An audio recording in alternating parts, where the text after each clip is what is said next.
Alright, hi everyone. This is going to be my first angry rant video. Get excited. Okay, so I woke up with a migraine this morning and I took 2 Excedrin. So I might be a little off the walls today, who knows. Alright, so if you're new here, my name is Elizabeth. I run the blog lifefromtheviola.com where I share music advice and general tips for musicians along with my favorite tech for musicians and a lot of practice vlogs. So today I am breaking the cycle and talking about classical music and why I'm mad at the classical music world. Yeah, get excited. Okay, so I'm going to be talking about the classical music world's aversion to other genres of music and why I don't understand it. Now, this is not the most prevalent problem in the classical music world. We've got racism, misogyny, all kinds of other huge issues. And I would talk about those things, but as a straight white woman, I don't feel like I have all that much more to add, especially when there are people who have experienced racism and so many other problems in the classical music world who can talk about it much better than I can. So I'm just offering my support to all of those things and talking about something that's just been making me mad recently. So I'm not trying to undermine any other issues because I know that they are very important and even more important than what I'm talking about today. So this semester I am taking a class called Music Since 1950, and it's about, post-tonal music in the Western classical music world. And, we've been talking about the typical composers from the 20th and 21st century. We haven't really gotten to 21st century yet, but you know what I mean. We're talking about music in the Western classical canon, after the common practice period. And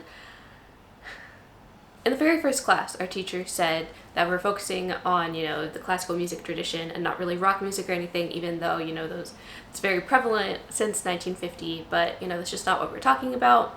But, if you want to do something like that for your final project, you're welcome to. So I took that and ran with it, and I'm doing my final project for the class on the song Cardigan by Taylor Swift because I am a huge Swiftie and I will talk about Taylor Swift anytime that I can. So I took that and ran with it, and I am analyzing Cardigan, and it's a lot of fun. So, in doing my research, I know all of these biographical facts about Taylor Swift because I've been following her for 12, 13 years, and, I know when and where she was born, I know when she moved to Nashville, how her music has evolved because I've seen it happen. But I thought, this might look a little suspicious that I know all this information without citing anything. So I'm going to go to her Grove article, see if I can cite some biographical information. So I went over to Grove, and Taylor Swift's article has not been updated since 2013. This was before she released 1989, which is one of the biggest, most awarded pop albums of all time, and really, really catapulted her to fame. The last song they talk about is I Knew You Were Trouble, which is not my favorite Taylor Swift song, but it was her first #1 song on the Billboard Hot 100 chart. So, it did really help with her career, but it wasn't, she's done so much more, so many big things. She's had so many more #1 hits after that, and it hasn't been updated. And I don't understand it, and it's making me really, really, really mad. And not just because it's Taylor Swift, it's so many other pop artists who are, critically acclaimed and have won so many awards, and they're just nowhere to be found in this musical sphere, this especially classical music sphere, even though these are the musicians of our time, and I do not understand it one bit. So let's go to Grove Music's website and see what they're all about. About Grove Music Online. Grove Music Online is the world's premier online music encyclopedia, offering comprehensive coverage of music, musicians, music making, and music scholarship. Comprehensive being a key word here. Updated frequently, Grove Music Online is an essential tool for anyone interested in researching, teaching, or just learning more about music. Written and edited by nearly 9,000 subject experts, Grove's 51,000 articles offer clear overviews of topics from a scholarly perspective and include extensive bibliographies, which are curated to guide users through existing scholarship. Grove's 33,000 biographical articles provide life information and detailed works lists for composers, performers, and other important musical figures. Grove Music Online also features more than 5,000 images, musical examples, and links to audio and video examples. It is the perfect starting point for scholarly research, but with a clear and engaging writing style, Grove is easily accessible to amateur music lovers as well. Skipping down a little bit, the online edition includes updated versions of previous Grove publications, as well as hundreds of articles commissioned specifically for the online edition. Titles include, going to pull out a few key ones, the Norton Grove Dictionary of Women Composers and the Grove Dictionary of American Music. Okay, and at the bottom, if you have questions about Grove Music Online, or if you wish to make a suggestion about the site or its contents, please contact us. We look forward to hearing from you. You bet I'm gonna contact them right after I make this video. I am. So according to Grove, that is what they are all about. They mention nothing about being exclusively about classical music or Western classical music. I have not looked into other like classical era composers outside of the Western Hemisphere, simply because I don't know much about them because of my schooling, which is another point I'm going to get to later in this video. Let's take a look at some Grove pages, or lack of pages. Okay, so we'll start with Taylor Swift, because I love her and I've already talked about her. Swift Taylor, published in print November 26, 2013, published online January 31st, 2014, before 1989 even came out.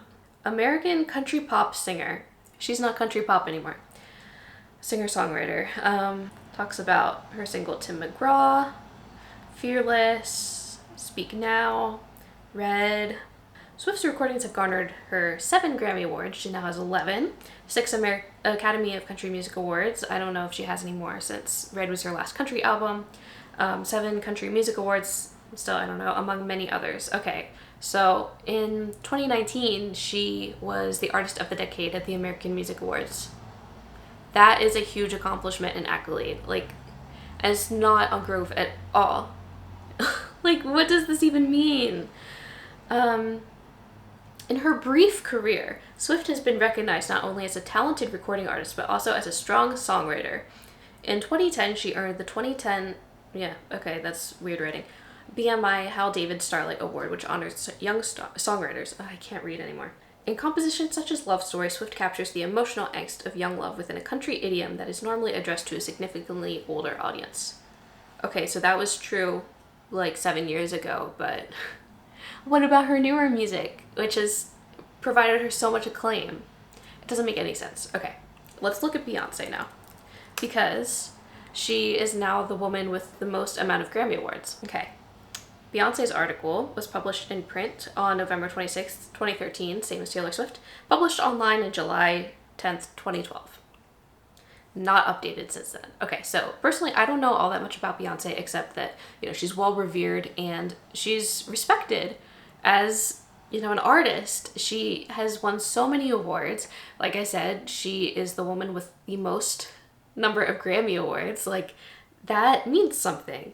But her page is 2 paragraphs long, and it finishes with, in 2011, 10 years ago, she released her 4th studio album, simply titled 4. I know for a fact that she has released albums since then.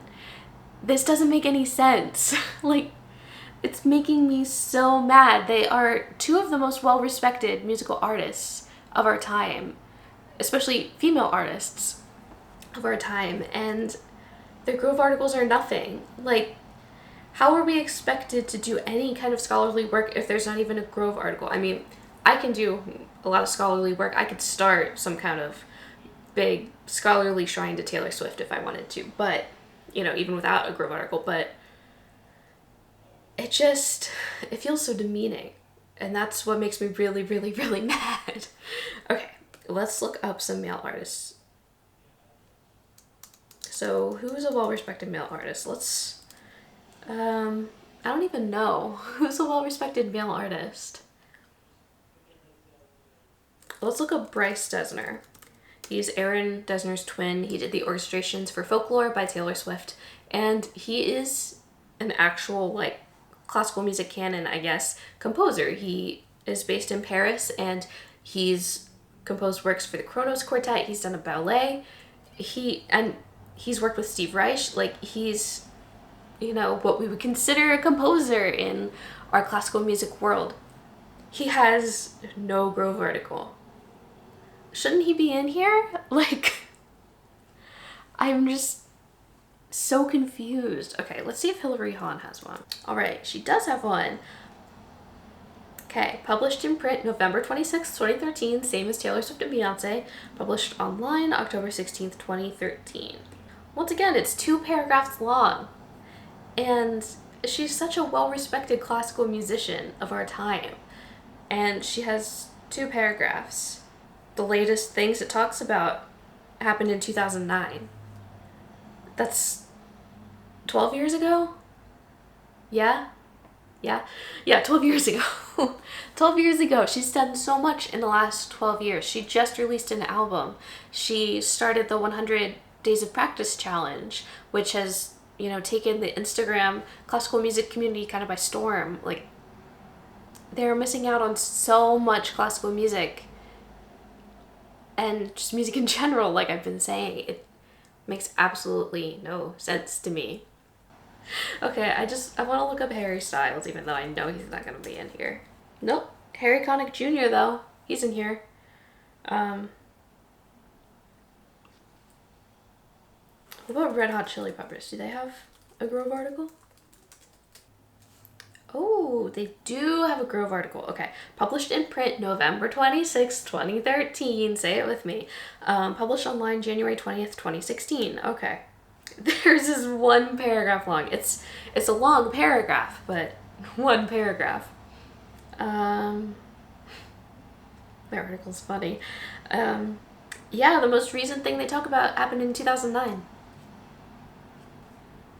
Like, it's so demeaning towards other types of music. It's talking about, like, common practice period classical music, and then everything else, whatever, which is kind of the vibe that I've always gotten from conservatory and music school with my experience in types of classes that I've had to take and the classes that are offered versus classes that are not offered that I would be interested in taking if they were offered. So let's talk about that now. So I absolutely love the school I went to for undergrad. I'm not as big of a fan as the school I'm going to for my master's degree, but you know, the classes I've had to take at both schools were very classical music centric, which makes sense. I'm a viola performance major, and you know what I perform is classical, romantic, baroque, some 20th century music, but you know I perform basically the kind of music that I've learned about, and I'm okay with performing that music. I love performing that music, but I prefer to listen to like pop and rock music and things that are more recent. I don't listen to classical music all that much unless it's something that I'm studying and I'm like doing score study, or if I have something in my head, I'm just in a certain mood. But on any given day, I'm mostly just listening to Taylor Swift, maybe like some Red Hot Chili Peppers or something, but that's what I like to listen to. So I'm okay with learning about older classical music and performing that. But what about the influence that our like pop culture music provides? Or how about like, why are we drawn more right now to pop music than to classical music? Or I don't know, it's like seeing, you know, back in the normal days, you would go to like a symphony concert and you just see a sea of white-haired people, and it's such a niche audience. It's just mostly old white people that you see at these concerts, and you know, even I felt a little out of place and like a little underdressed, even though I dress up and put on some makeup and everything. But why do we find that demographic of people at classical music concerts, and we find an entirely different demographic of people at pop and rock concerts and all of that? And why are we only learning about this when this music is also so important to us as a society? And I feel like in the classical music industry, in the classical music world, pop music and, you know, just popular music is so looked down on and considered less than the classical music canon. And I don't think it's like that at all, because popular music, you know, is so comforting to so many of us, especially because of their lyrics, and that really helps in my opinion. But I don't know, classical music hasn't been there for me like pop music has. Like, I love playing the viola, I love playing string quartets, I love playing an orchestra, but I don't really listen to that music if I have an emotional need for something. Like, I will if I feel like listening to classical music, but that's not all the time. So I forget the point I was trying to make. But the classes I've had to take in school are so geared towards the classical music canon, the Western classical music canon, nothing else. Nothing outside of that. I had my freshman year, fall semester, that was a theory class, just like Theory 101. So it was like counterpoint and like learning the basics of classical music. Spring semester freshman year, I had a more in-depth theory class on diatonic theory, so like Mozart and some Beethoven, that kind of thing, and I had ear training that touched on the same subjects. Then fall of my sophomore year, I had chromatic harmony, which was more like romantic music, looking at like analyzing that, and a theory class that went along with that. And then spring of my sophomore year, I finally had post-tonal theory and an ear training that also was like 20th century. And then after that, all of my electives were basically on like common practice period stuff, and there weren't really options for 20th century or pop music. There was a jingle writing class, but that's like, you know, like commercial, like jingles, jingle writing. I don't know. I didn't take that class, but that's like the only thing I can think of, and I could be wrong. I absolutely could be wrong, but that was, you know, what was offered to me. So that's what I remember being offered, at least. So I don't know, it's just, we didn't get the chance to learn about anything, even though, you know, I'm always learning about popular music because I'm on Twitter, I'm on social media, I see what the charts are, I go on Spotify, you know, I'm living life in 2021 and enjoying some of the pop music, not all of it, but like Taylor Swift, following along with her career, and I love Harry Styles, just following along with their careers and all of that. You know, I'm learning because I'm living through it, but I'm not learning about it in school, and I'm not learning about, you know, like the great rock guitarists or anything, which they have serious musical talent. I don't think anyone could deny that, and I don't know why you would. I don't know why you'd want to, but I don't know, like, I forget the point I was trying to make, but we focus so much on the Western classical music canon, and I learned nothing about Eastern music. I'd love to learn about Eastern music, and I hope that's not an offensive term. I really hope it isn't. If there's a better, more accepted term for Eastern music, please let me know, because I will start using it. But like, the extent was that Debussy was inspired by gamelan music and he westernized it. Like, that's about all I learned about Eastern music. And that's a real shame, because I think that a lot of it is so interesting and so cool, and I'd love to learn more about it, but neither of my schools really offered an opportunity for that, at least in my degree program, and I think that they would be wonderful electives, if not mandatory classes, because shouldn't we have a knowledge of world music if we want to be world-class musicians? Like, it just feels so wrong. It feels like learning only American and European history when there's so much history around the entire globe that we could talk about. It just does not feel right to me, and it really bothers me that we don't learn about so many different types of music, and we're just in this little classical music bubble. So one of my best friends is also a huge Swiftie like me. We met in middle school, and we kind of fed off each other for our obsession with Taylor Swift, and she also went on to get a classical music degree. So every time that we'd meet up over the summer these last few years, she says to me, like, I'm afraid to tell people that I love Taylor Swift because they look down on her so much. And as musicians, I don't think we should look down on any kind of music, because someone out there can relate to it, someone out there can have a great experience with it, and it's all music. We should respect all of it. And if my teachers want me to respect 20th century music that I don't understand, that are like strange tape recordings of like just found everyday sounds, why do our teachers not respect pop music that has a form, has chord progressions, has like all of these things that we can analyze, and yet my teachers want me to respect music that's literally just sound? Like, and I can respect it. I'm not saying that I don't, it's just that I'm asking for the same respect for music that is not part of the classical music canon, because it's all important. It's all important, and this is just making me so mad, and making me so mad that I needed to rant about it on YouTube, which is really scary to me because I don't speak my opinion all that much out in public, but it just feels so wrong. And the older I get and the further I get trained in classical music, the more I see this divide between classical music and popular music, and it does not make any sense to me. And you know, we learn about so much 20th century music. Well, not really all that much, because like most of my classes have been on like common practice period music, but we talk about all of this 20th century classical music, and jazz and pop music were happening, rock music were happening at the same time, and it feels like it's such two different worlds. Like Shostakovich and the Beatles, I think, were happening at the same time. Maybe I'm gonna have to look that up while I edit this video, but it's just like two totally different worlds, and it doesn't make any sense to me that they're so separated, and that classical musicians, or maybe not the musicians themselves, because I know so many of us do enjoy pop music, but like the classical music world is so caught up in like, our music is the best and you need to play, you know, these excerpts and, you know, this repertoire to be respected.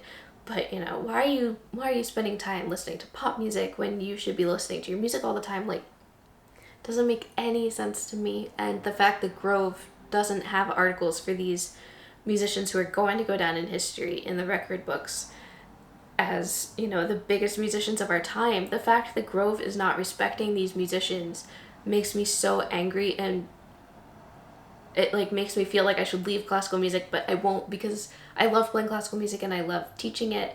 But when I teach my own students, I ask them what music they listen to, and a lot of the times they're like, oh, I don't know, I don't really listen to music, but I'm sure they do. I'm sure they do. But I'm always teaching them Disney songs, and if they have favorite pop songs, I find arrangements for them. I try to make it fun, because music is something that all humans can relate to, and I want my students to play music that they enjoy, because I love playing music that I enjoy. I will put on a Taylor Swift song and I'll play my viola along to it all the time. Like, I play music that I relate to and that I love, and I want my students to do the same thing, because, you know, I want them to know that they can play music that they hear on the radio. If they enjoy it, they can play music that they hear in Disney songs. How do you think these Disney songs came to exist? They came to exist from composers who were probably trained in a classical music way, in that classical tradition. Like, and I don't know. I feel like I'm getting kind of off topic now, but it's just making me really, really, really mad, and I just want something to change. So here's my take on it. So I'd love to continue this discussion in the comments or on Instagram, wherever you want to talk. So I don't know, how are you feeling about all of this? I know, like I said in the beginning of the video, this is not the most important topic that should be on the forefront of our minds in the classical music world right now, because there is racism, there's misogyny, there's assault, there's so many terrible things that have gone on that are tolerated in the classical music industry that, you know, require more dire attention than the elitism that I see. But this is just something that was weighing on me and I had to just talk about. So if you have any experiences with this that you'd like to share with me, share them in the comments or DM me on Instagram. Whatever you are comfortable with, I'd love to continue talking about this and just, you know, expand my knowledge and see how we can all be a part in changing this, because it feels so terrible to me. It makes me so angry when I'm trying to research Taylor Swift for my final project, like my very last project of school, because I'm not doing any more school after my master's degree. So like, this is like my last hurrah in school, so why not talk about my favorite musical artist? It just makes me so mad that there is such a lack of scholarly writing on her and on other highly respected pop musicians and rock musicians. Even Bryce Dessner, who did the orchestrations, who is a real composer. There is such a lack of scholarly information, and maybe it's because we're living in his era and, you know, history is written after the fact, but it just feels so wrong to me, and it feels like such a disrespect. So I wanted to come on and talk about that. Alright, so this has probably been my heaviest video so far, and I'm probably going to be really, really nervous posting this, so please don't be too mean to me in the comments. If you want a lighter video, there will probably be one linked in the end screen that you can go ahead and watch from here. So if you agreed with me, please give it a thumbs up. Let me know in the comments, and I hope you will subscribe to catch more of my musical content. I post videos every Sunday at noon Eastern time, and I have a recital coming up on April 30th, which is a Friday at 6 p.m. It will be here on YouTube. It'll be a YouTube premiere, so you can watch it live with me and have a live chat, and it'll be really, really fun. And yes, it is all music in the Western tradition, but I want to start diversifying my music after this recital for my degree is over and I'm out of school and I can do what I want. So I'm not saying that I can't play the music that I want already, but you know, you feel compelled to stay with the status quo while you're doing a recital for a degree, you know? So yeah, we will continue this conversation, I'm sure, because it makes me mad all the time. So hope you have a great day. I'll see you next week. I don't know what to do for a thumbnail. Like, should I hold up some Taylor Swift merch or something? What about a plant? Can I just hold up a plant? Pose with my plants? I don't even really have any Taylor Swift merch here. It's all home.